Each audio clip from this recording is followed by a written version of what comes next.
Halo semuanya, kembali lagi dengan saya Ida Tulaini Nasution dengan NIM 2205113190. Baiklah, di sini saya akan membahas apa itu teori psikologi sastra dan membedah sebuah karya sastra menggunakan teori psikologi sastra. Psikologi dan sastra adalah dua aspek pengetahuan yang berbeda namun memiliki keterkaitan. Sebelum kita masuk pada pemahaman psikologi sastra, ada baiknya dipahami terlebih dahulu maksud dari masing-masing kata. Sastra dan psikologi. Sastra merupakan serapan dari bahasa Sanskerta yang artinya adalah tulisan yang mengandung instruksi atau pedoman.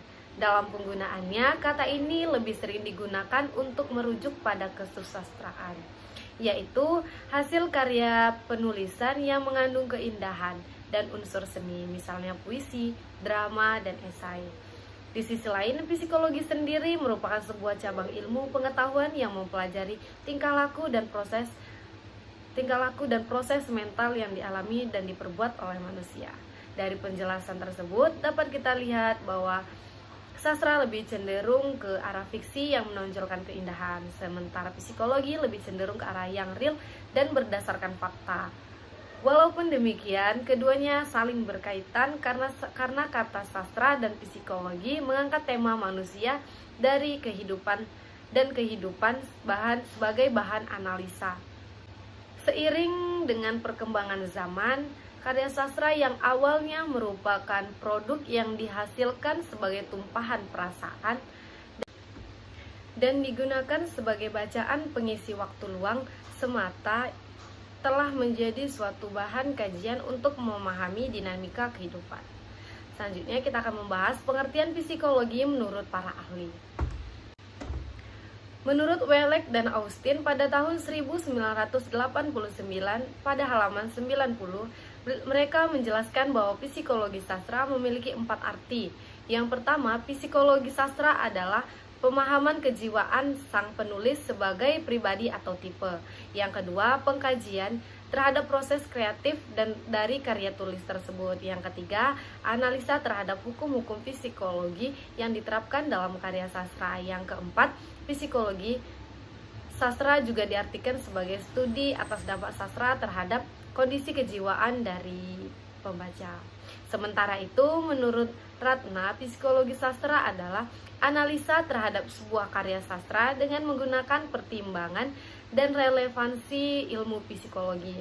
Ini berarti penggunaan ilmu psikologi dalam melakukan analisa terhadap karya sastra dari sisi kejiwaan pengarang, tokoh, maupun para pembaca.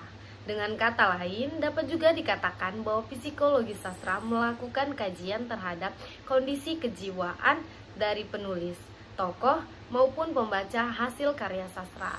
Secara umum, dapat diambil kesimpulan adanya hubungan yang erat antara psikologi dengan karya sastra. Konsep Freud yang paling mendasar tentang psikoanalisis adalah tentang ketidaksadaran. Menurut Freud, kepribadian manusia terbagi menjadi 3 lapis. Yang pertama, tidak sadar, merupakan bagian terbesar dari kepribadian yang mempengaruhi perilaku manusia, seringkali tidak terlihat secara jelas. Yang kedua, prasadar, merupakan bagian kepribadian manusia yang tidak disadari namun berpotensi untuk menjadi sadar. Yang ketiga, sadar. Sadar merupakan bagian dari kepribadian manusia yang sadar akan keadaan sendiri dengan keadaan sekitar. Dalam perkembangan selanjutnya, Freud juga mengungkapkan konsep teknis lainnya, namun dengan dasar konsep yang sama, yaitu tingkah laku manusia lebih banyak ditentukan dan digerakkan oleh alam bawah sadar dalam kepribadiannya.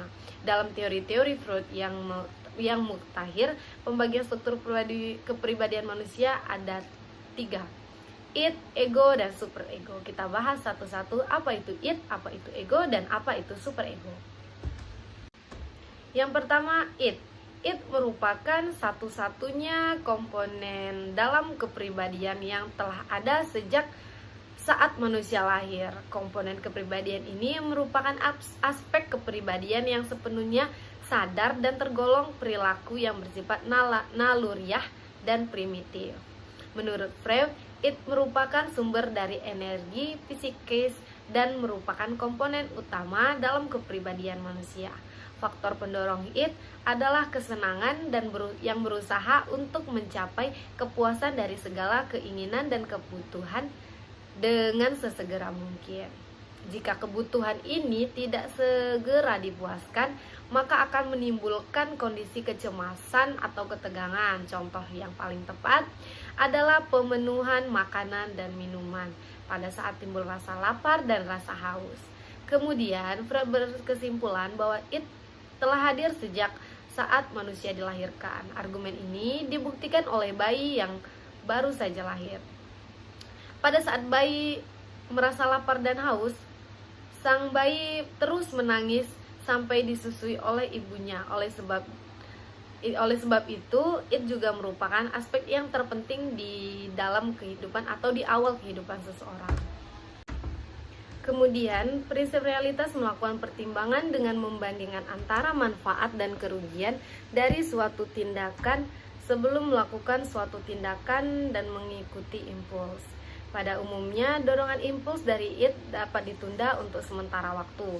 Berdasarkan pertimbangan dari ego, penundaan ini dapat dilakukan pada tempat dan waktu yang tepat. Selain itu, ego juga melepaskan ketegangan yang terjadi akibat tidak terpenuhinya impuls dari it dengan proses sekunder.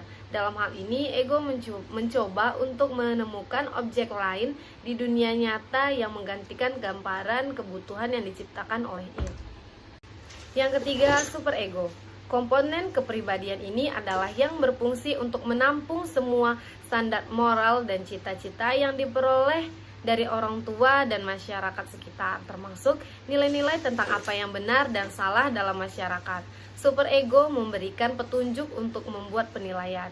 Superego mencangkup berbagai peraturan dan standar perilaku yang diharapkan dalam masyarakat. Mengikuti peraturan ini menimbulkan perasaan bangga. Superego memuat informasi tentang berbagai hal yang dianggap buruk sesuai dengan standar yang ditentukan oleh orang tua dan masyarakat. Superego bertindak untuk menyempurnakan perilaku manusia untuk dalam masyarakat dengan menekankan impuls-impuls mendesak dari it, namun tidak sesuai dengan nilai-nilai dalam masyarakat. Baiklah, di sini saya membedah sebuah karya sastra yang berjudul Jalan Tak Ada Ujung, karya Mokhtar Lubis. Di sini saya menganalisis dari dua sudut, yaitu analisis psikologi pengarang dan analisis psikologi pembaca. Berikut sinopsis ceritanya. Analisis psikologi pengarang. Jika dilihat dari biografi pengarang, novel yang berjudul Jalan Tak Ada Ujung ini mencoba analisis psikologi pengarang. Jika dilihat dari biografi pengarang novel yang berjudul Jalan Tak Ada Ujung ini, Mokhtar Lubis mencoba memasukkan kisah kehidupannya yang nyata ke dalam novelnya.